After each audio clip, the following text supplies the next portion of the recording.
स्नेनिल्स art of teaching या चॅनलवरती आपल्या सर्वांचं स्वागत आहे. विद्यार्थी मित्रांनो, काल रात्रीला जी आपली विथ इंटरव्ह्यू ची यादी आहे पवित्र पोर्टल संदर्भातील, जी आपण वाट बघत होतो, ती यादी प्रसिद्ध झालेली आहे.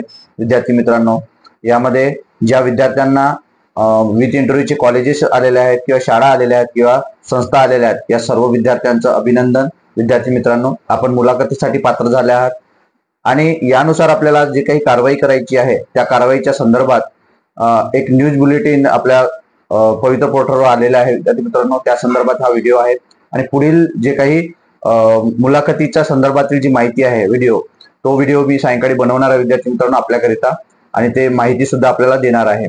पण न्यूज बुलेटिनच्या संदर्भात काय माहिती आहे ते आपण आज बघणार आहोत. जे विद्यार्थ्यांचं सिलेक्शन झालेलं आहे, ज्यांना आतापर्यंत जे व्यवस्थापनाच्या ज्या काही शाळा आलेल्या आहेत, त्या सर्व विद्यार्थ्यांना पुन्हा एकदा अभिनंदन. स्नेनिल्स आर्ट ऑफ टीचिंग या चॅनल तर्फे अभिनंदन अभिनंदन अभिनंदन विद्यार्थी मित्रांनो. सोबतच ज्यांना कोणतेही कमी व्यवस्थापनाच्या शाळा आल्या असतील किंवा ज्यांचे निवडच झालेले नाही किंवा आलेच नाही, अशा सर्व विद्यार्थ्यांना विद्यार्थी मित्रांनो, आपण खचून जाऊ नका, कारण आपल्याकरिता पुन्हा समोर येणारा जो काळ आहे हा सुवर्ण काळ आहे. महत्वाचा मुद्दा असा आहे की टीईटीच्या संदर्भात, म्हणजे टीईटी सुद्धा होणार आहे विद्यार्थी मित्रांनो, आणि तिसरी जी होणारी टेट आहे हे टेट सुद्धा होणार आहे. आणि या जागा ज्या तुम्हाला माहिती आहे कपात केलेल्या 10%च्या जागा आहेत, ज्या 80% म्हणून 10% जागा काढलेल्या आहेत, कपात केलेल्या आहेत, त्या जागा. नंतर अपात्र किंवा गैरहजर असणारे विद्यार्थी आहेत या संदर्भातले, आणि येणारे जे काही रिटायर होणारे 2 ते 4 वर्षातील जे शिक्षक आहेत, यावर होणाऱ्या ज्या जागा आहेत त्या, अशा मिळून विद्यार्थी मित्रांनो एवढ्याच पदांची भरती पुन्हा होईल या आशेनं आपल्याला पुन्हा अभ्यास करायचा आहे. आणि टीईटी जे पास नसतील त्या विद्यार्थ्यांना सुद्धा सांगू इच्छितो विद्यार्थी मित्रांनो. आणि जे टेट मध्ये कमी मार्क्स आहेत त्यांनी सुद्धा टेटचा अभ्यास करायचा आहे. न्यूज बुलेटिनच्या संदर्भात बघू आपण. जी यादी लागली आहे त्या संदर्भात न्यूज बुलेटिन मध्ये पवित्र पोर्टलने जे न्यूज बुलेटिन टाकलंय त्या संदर्भात आपण पाहू. त्यात दिलाय त्यांनी 7 तारखेचा आहे, 7 ऑगस्ट 2024 आहे. टेट नुसार ही जी भरती प्रक्रिया आहे ही 2022 जी भरती टेट आहे त्यानुसार शिक्षक अभियोग्यता चाचणीनुसार 16,799 जागा करिता कार्यप्रणाली ही पूर्ण झालेली आहे असं त्यांनी टाकलेलं आहे. त्यानंतर मुलाखती सहित जे काही कार्यप्रणाली आहे त्या संपूर्ण व्यवस्थापनाच्या ज्या शाळा आहेत, ह्या संपूर्ण व्यवस्थापनाच्या शाळा आणि जे आमची म्हणजे जे कार्यपद्धती आहे आमची पूर्ण झालेली आहे, परंतु आता जे काही अधिकार असणार आहेत ते व्यवस्थापनाकडे असणार आहे. ते अभियोग्यता आणि त्यांचं कौशल्य जे असणार आहे, अध्यापन कौशल्य, या आधाराकरिता आम्ही ही यादी त्यांच्याकडे देतो आहे.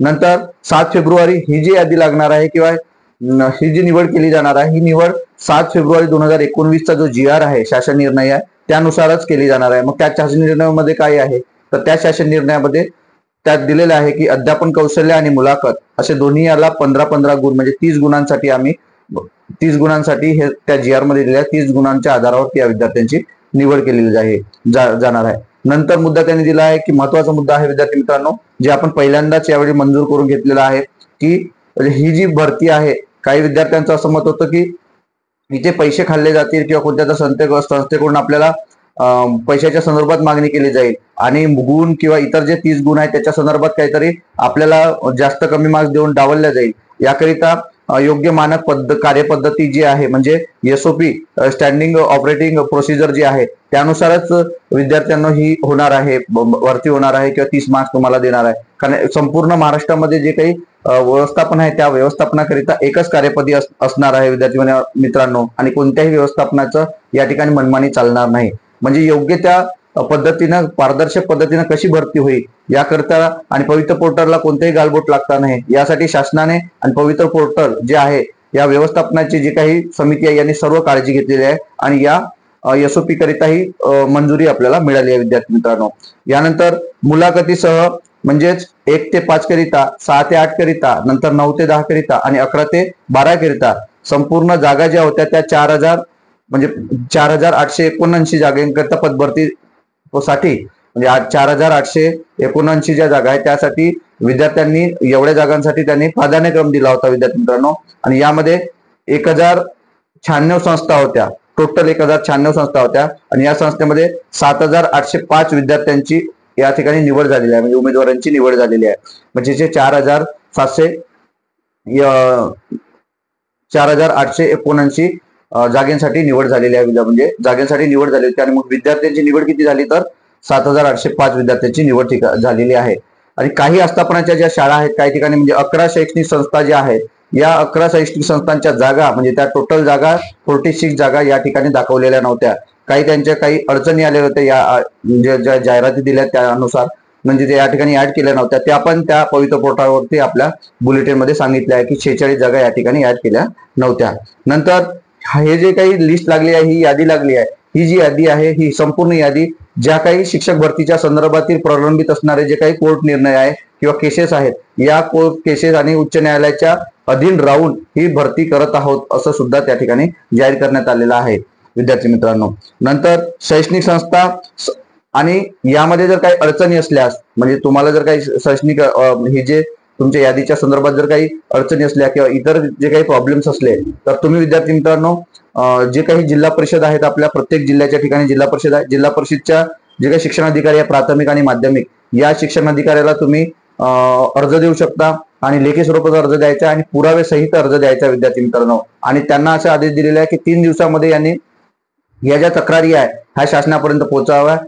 शिक्षक त्यामुळे विद्यार्थ्याचं तक्रार निवारण होईल. आणि जर 3 दिवसात जर तक्रार निवारण होत नसेल विद्यार्थी मित्रांनो, तर आपण विभागीय संचालक जे आहेत या संचालकाकडे सुद्धा तेच अर्ज घेऊन आणि आपले स्वतःचे पुरावे घेऊन सुद्धा आपण या ठिकाणी आपली तक्रार करू शकता विद्यार्थी मित्रांनो.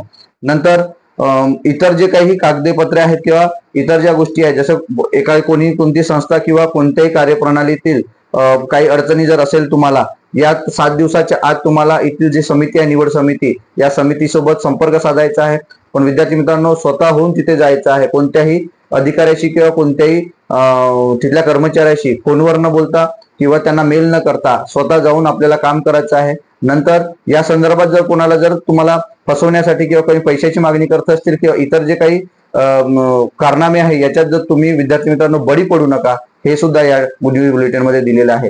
आणि पुन्हा एकदा सांगू इच्छितो की जे विद्यार्थी या ठिकाणी 7805 विद्यार्थ्यांची या म्हणजे या ठिकाणी उमेदवारी घोषित केलेली आहे, म्हणजे निवड केलेली आहे विद्यार्थी मित्रांनो, याकरिता की ते मुलाखतीसाठी पात्र आहेत. या सर्व मुलाखतीसाठी असणाऱ्या पात्राचे पुन्हा एकदा अभिनंदन करतो. आणि मुलाखती संदर्भातील जो व्हिडिओ आहे विद्यार्थी मित्रांनो, हा सायंकाळी आपण नक्की बघा की मुलाखतीसाठी जाताना आपल्याला काय करायला पाहिजे. डोक्यातील जे काही भूत आहे आपल्या की नाही पैसे लागेल किंवा काही, हे भूत काढून तुम्ही कसं प्रेझेन्स ऑफ माइंडने आपण काम करू शकतो किंवा तिथं जाऊन बोलू शकतो. कारण 15 मार्क्स हे अध्यापन कौशल्यावर आहे विद्यार्थी मित्रांनो आणि 15 मार्क्स मुलाखतीवर आहे. मग तुम्ही समजू शकता की 10 जर विद्यार्थी एका जागेसाठी जर निवडली जात असेल, तर विद्यार्थी मित्रांनो 3 ते 4 जागा जर रिक्त असेल तर आणि एका विद्यार्थ्यासाठी 15-15 मिनिटे किंवा अध्यापन कौशल्य होणार की नाही या संदर्भात सुद्धा आपल्याला मी माहिती देणार आहे विद्यार्थी मित्रांनो. आपला हा व्हिडिओ कसा वाटला हे मला कमेंट बॉक्स मध्ये कळवा आणि आमच्या या चॅनलला अपडेट करिता सबस्क्राईब करा. धन्यवाद.